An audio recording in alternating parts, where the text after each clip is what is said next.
They starved, they were isolated, they bled, and some never fully came back. This isn't about good acting, this is about actors who went so deep into a role, they came out scarred, physically, mentally, or both. One of them glued his eyes shut for 14 hours a day. Another got trapped in chains and nearly passed out on set. One even pulled out his own teeth with no anesthesia. These aren't just performances, they're sacrifices, and the price they paid might shock you. From Oscar winners to rap legends, these are the top 10 actors who went too far for a role, and a bonus story that takes it to a level you won't believe. Let's get into it. But fair warning, this might change how you see your favorite stars forever. First up, we have Michael B. Jordan. When Michael B. Jordan signed on to play Killmonger in Black Panther, he didn't just prepare for a role, he braced for war. But what he didn't realize was that this war would be fought inside his own mind. Killmonger wasn't your average villain. He was a product of pain, abandonment, and racial trauma, an angry, wounded man molded by injustice. To get into that headspace, Jordan deliberately cut himself off from the world. He stopped talking to friends and family. He spent weeks alone, replaying childhood trauma, channeling real-life rage, and reading up on radical black history. He told the New York Times that he didn't want to bring joy into the character's world because Killmonger didn't know joy. The isolation started to eat away at him. He began having mood swings. He couldn't sleep. His body was there, but his mind was somewhere else. He later confessed that after the film wrapped, he struggled to come back to himself. That emotional weight stuck to him like a second skin, and it took actual therapy to peel it off. Jordan said, "I didn't have an escape plan. I just went in head first and was Killmonger until I wasn't." Even his castmates noticed the shift. Off camera, he was colder, more intense, sometimes completely withdrawn. And when filming was over, the world saw a powerful performance, but Jordan was left with wounds that no costume could cover. In number 2, it's Tom Cruise. Now, Tom Cruise doesn't play action heroes, he becomes them. For over 2 decades, he's refused stunt doubles, not out of ego, but obsession. He's risked his life more times than we can count, all in pursuit of realism. But during the filming of Mission Impossible: Fallout, that obsession finally broke him. Literally. It was a rooftop chase scene in London. Cruise was supposed to leap from one building to another. Simple, on paper, but mid-flight something went wrong. He slammed into the side of the building and his ankle snapped on impact. If you watch the final cut of that scene, that's the exact moment it happened. You can see his face contort in real pain, not acting. But here's the insane part. Instead of calling cut, Cruise pulled himself up, limped across frame, and finished the take, ankle dangling. Only after he was out of view did he collapse. Production was shut down for weeks.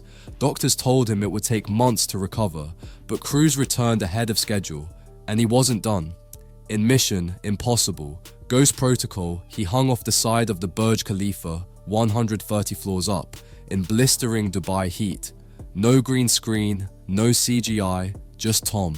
A safety harness was the only thing between him and certain death. People begged him not to do it. Insurance companies refused to cover him. But Cruise had one rule: if the audience knows it's fake, they won't feel it. Behind the camera, he's calm, focused, almost surgical, but beneath that is a man who doesn't seem to fear death, as long as he gets the shot. At this point, Tom Cruise isn't just doing stunts, he's playing chicken with mortality, and somehow he keeps winning. At number 3, it's the legend himself, Heath Ledger. When Heath Ledger was cast as the Joker in The Dark Knight, the backlash was immediate. Fans doubted him. Critics rolled their eyes. He wasn't dark enough, not chaotic enough, not Joker enough. But what no one realized was, Heath wasn't planning to act like the Joker. He was planning to become him. To prepare, Ledger locked himself in a hotel room for over a month, alone, disconnected, unreachable, no phone, no distractions, just him, a stack of comic books, and a blank diary. Inside that diary, he scribbled twisted jokes, erratic thoughts, even photos of hyenas and violent clippings, all written from the Joker's perspective. One of the last entries simply read, "Bye bye." He forced himself to speak in that eerie, high-pitched voice for hours at a time, practiced the laugh until it felt like it wasn't even his. Friends said he started to behave strangely, distant, offbeat, like he was being followed by the character even when he wasn't working. On set, he was magnetic, electric. Every time he stepped into frame, it felt dangerous, like the Joker wasn't a fictional villain anymore, but something real they had summoned. But when the cameras stopped rolling, Heath couldn't. His mind wouldn't quiet down. He struggled with insomnia, said his thoughts were racing, that he was taking pills just to sleep a couple of hours. At times, he'd sleep 2 hours a night, then wake up, pacing, restless, wired. 6 months after filming Wrapped, he was gone. An accidental overdose of prescription meds, anti-anxiety pills, sleeping pills, painkillers. The world was stunned. The Joker had taken over the screen, and many believe off-screen too. Whether or not the role caused his death is still debated, but one thing's certain: Heath Ledger's Joker became the performance of a lifetime, and tragically, it cost him one. At number 4, it's the rap scene's OG 50 Cent. When you think of 50 Cent, you picture the bulletproof rap icon. Muscular, untouchable, hustler turned mogul, but in 2011 he vanished. Gone were the muscles, gone was the swagger. In their place, a frail, hollow-cheeked figure that fans barely recognized. And it wasn't for publicity, it was for a film most people never even heard of. The movie was called All Things Fall Apart, a passion project where 50 played a college football star diagnosed with terminal cancer. He didn't take the role lightly. He wanted to look like someone who was dying, not with makeup, but with real, visible suffering. So he went all in. For 9 straight weeks, he lived on a liquid-only diet. No solids, no breaks, just protein shakes and water. He also ran on a treadmill for 3 hours a day, every day, until he shed 54 pounds. That's 4 stone, gone. His jawline was sharp, his eyes sunken. He looked like a ghost. People thought the photos were fake, Photoshop maybe, but it was real, too real. And the reactions weren't praise, they were concern.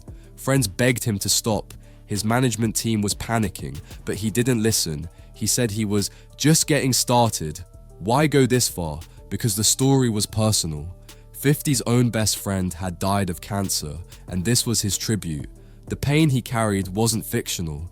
It was real grief, wrapped in method acting. He even admitted that watching his own performance felt like watching his friend die all over again. In the end, the movie barely made a blip. No award nominations, no box office headlines. But for 50, it wasn't about fame. It was about honoring someone he loved, even if it meant disappearing completely.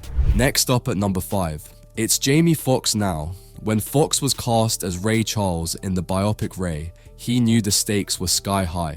He wasn't just portraying a legend, he was stepping into the skin of a man who lived in complete darkness and complete brilliance. But Foxx wasn't interested in surface-level imitation. He wanted to feel what Ray felt, so he agreed to have his eyelids glued shut during filming. Not for a scene, for entire shoot days. 14 hours at a time, every day, Jamie Foxx lived blind. Total blackness, no light, no awareness of his surroundings. He had to be guided from one spot to the next, and eventually, people forgot. Cast and crew, focused on the chaos of production, would sometimes leave him sitting alone at lunch, thinking he could just find his way back to set. He couldn't. At first it was unsettling, then it became suffocating. Foxx admitted that during the first 2 weeks, he had full-blown panic attacks. The darkness wasn't just physical, it triggered something deeper. He felt trapped inside himself. He couldn't see, couldn't connect. He was surrounded by people, yet completely alone. He later said, "You go to that place and you don't know if you'll come back the same." But here's the most chilling part. Over time, he adjusted to the blindness. It became normal. He started navigating through space like Ray would, sensing shapes, memorizing steps, listening instead of looking. That's when his performance stopped being an act and became possession. Ray Charles's real-life friends were stunned. One even told Foxx, "That's him. You brought him back." The role earned him an Academy Award, but the transformation? That lived off camera. And for a while, Jamie Foxx didn't know where Ray ended, and he began, at number 6. It's the national treasure, Mr. Nicolas Cage. Now Mr. Cage himself has always played with chaos, but for the 1984 film Birdie, he took method acting to a level that made even seasoned Hollywood veterans uncomfortable. He played a traumatized Vietnam War vet, a man broken by battle, physically and mentally, and Cage didn't want to pretend what that kind of pain felt like. He wanted to live it, so he did the unthinkable. He had 4 of his teeth pulled out, without anesthesia, no numbing, no painkillers, just raw, unfiltered agony. He later said he did it to understand true physical torment, to know what it meant to live in constant pain like his character did. But the commitment didn't stop there. After the dental surgery, Cage refused traditional recovery. Instead, he wrapped his face in bandages and stayed in character off-set. He isolated himself from the rest of the cast, slept in full military fatigues, ate barely anything. When he looked in the mirror, he didn't want to see himself. He wanted to see Birdie, a man whose body and soul had been shattered by war. His performance was haunting, but the real horror? It didn't leave with the cameras. Cage admitted the physical and psychological toll stuck with him long after filming wrapped. The pain, the disconnection, the mental fog. He described it as a time where he forgot who Nicholas was, and perhaps the most wild part, all of this wasn't for a blockbuster. Birdie was an indie psychological drama, a film that barely scratched the surface of mainstream recognition. But for Cage, it wasn't about fame, it was about truth. Painful, unsettling, unforgettable truth. And for better or worse, he found it. Now we couldn't have a top 10 actor series without mentioning Will Smith, so here he is at number 9. We've seen Will Smith save the world, crack jokes, and command billion-dollar box offices. But nothing could have prepared him, or anyone watching, for the mental and physical weight he carried during emancipation. The film tells the brutal story of Peter, an enslaved man escaping to freedom in the deep American South.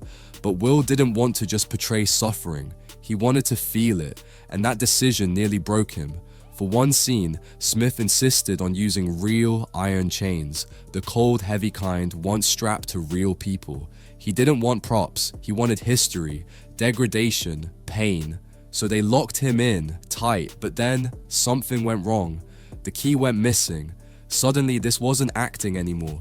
Will was bound, completely immobilized, in the blistering Louisiana heat. The chains dug into his wrists. Breathing grew shallow. His heart raced. Panic kicked in. He said, "I was right on that hyperventilating edge, standing there, helpless, while they scrambled to get me out." In that moment, the emotional weight of the film, the suffering he was trying to channel, stopped being symbolic. It became visceral, real fear, real trauma, real helplessness. He later admitted that the experience shook him, that it blurred the line between performance and psychological breakdown, that even with all his fame and power, he had never felt so stripped of control. And the deeper he went into Peter's story, the harder it became to return to Will. He carried the weight of slavery, not just in the chains, but in his bones, in his spirit. This wasn't a blockbuster, this was a reckoning, and it left him changed. Because method acting might start with empathy, but sometimes it ends in entrapment. It's only right we end with the icon himself, Mr. Leonardo DiCaprio, at number 10. By 2015, Leonardo DiCaprio had done everything, played kings, con men, dream thieves, but still, no Oscar.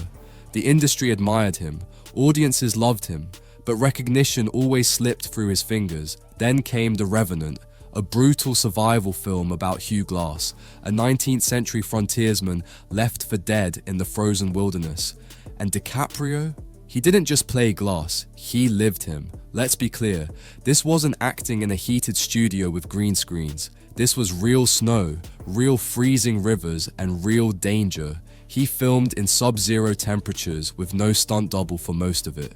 He slept inside an actual animal carcass to stay warm. He ate raw bison liver on camera. And here's the kicker, Leo is a vegetarian, or at the very least, a passionate supporter of veganism. But for this role, he abandoned his values, gagged down the cold, slimy flesh, and didn't fake a single moment of discomfort. That visceral reaction you see on screen, it's real. He's barely acting. He's enduring. He waded through rivers so icy his body began to shut down. His beard froze. His limbs went numb. Crew members quit because the shoot was too extreme, but DiCaprio kept going every single day. He later said it was the most difficult thing he's ever done in his life. And finally, after 5 nominations and a career's worth of legendary performances, this is what earned him his first Oscar. But the golden statue came at a cost, because The Revenant wasn't just a survival film on screen, it was survival off screen. A man against nature, yes, but also against the limits of his own body.